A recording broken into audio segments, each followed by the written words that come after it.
What if I told you that after slavery ended, a new system rose up to keep black people in chains?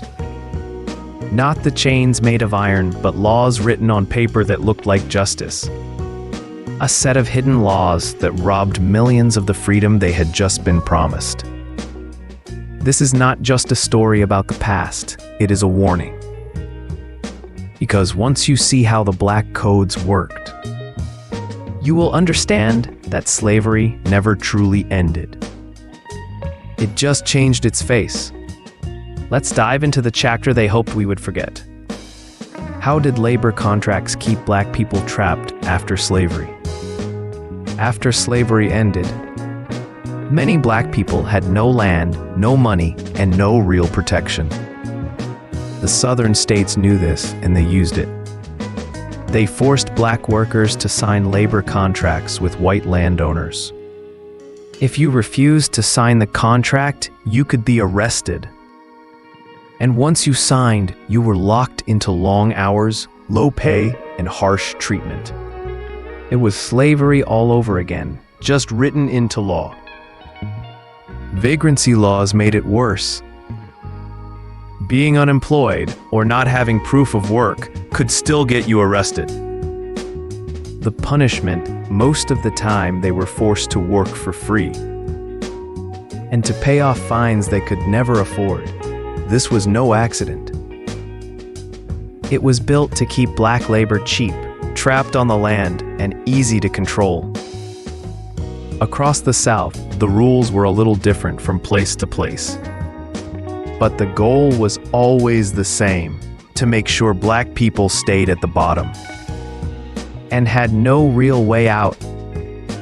How were black children forced into labor after the Civil War? Now let us talk about what happened to the children. After the Civil War, the black codes did not just target adults. They found a way to pull in the youngest too.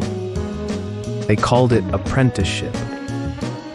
But it was never about learning a real trade.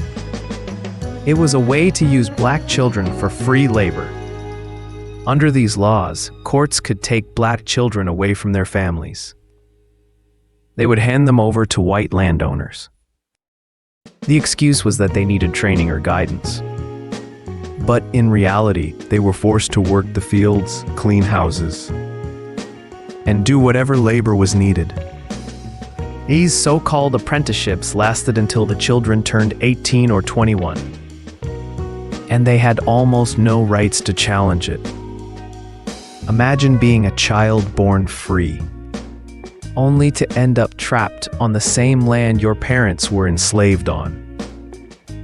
Across different states, the rules looked a little different, but the purpose was always the same: to take away black children's futures before they even had a chance to grow.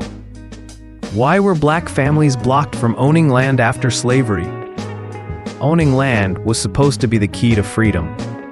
It was a chance to build a home, to grow a future, to pass something down to the next generation.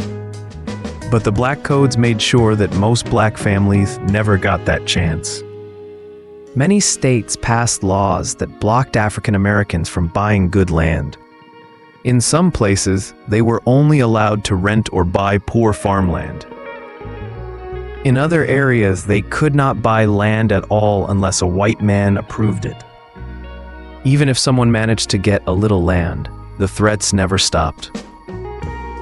Violence and unfair laws were used to run black families off their property.